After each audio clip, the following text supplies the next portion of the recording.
Bonjour la famille, je vous aime très bien. C'est moi, berger Charlie Baya Idundo, la réserve du Seigneur, votre aimable. Je suis passé au travers de cette vidéo, cher ministre de Dieu et aspirant au ministère, pour nous parler sur un sujet important. Il s'agit de Lévi. Je voulais nous parler sur Lévi dans la Bible. Qui était Lévi?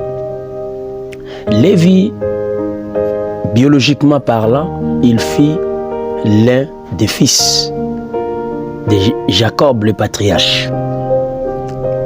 Lévi, il était celui que Dieu avait fait le choix pour que ce dernier soit le médiateur entre Dieu et le peuple d'Israël. Lévi est celui qui était devenu le sacrificateur, le pasteur, les dirigeants, les guides spirituels des enfants d'Israël. C'était selon le choix et par le choix de Dieu que Lévi devrait être là comme guide du peuple.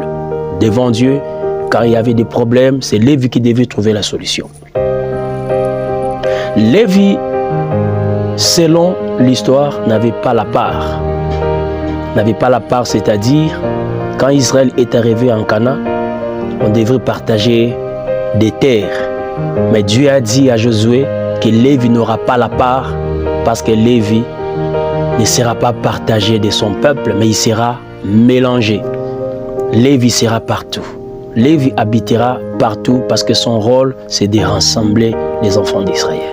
Lévi peut habiter où il veut. Il n'aura pas une terre propre en lui, mais il peut habiter partout. Parce que Lévi, sa mission était de paître les troupeaux. Les troupeaux de Dieu, bien sûr. Maintenant, Lévi, qui avait la mission de gérer le peuple, son rôle était de bien veiller sur la marche du peuple. Son rôle était de bien veiller sur le respect de la loi que Dieu avait donnée à son peuple, le peuple d'Israël, au travers Moïse. Lévi, son rôle était tout le temps d'observer comment le peuple est en train de marcher pour l'air orienté au cas où il peut y avoir des bavures. En quelque sorte, Lévi n'avait pas le temps de la distraction parce qu'il devrait veiller sur les recommandations de Dieu.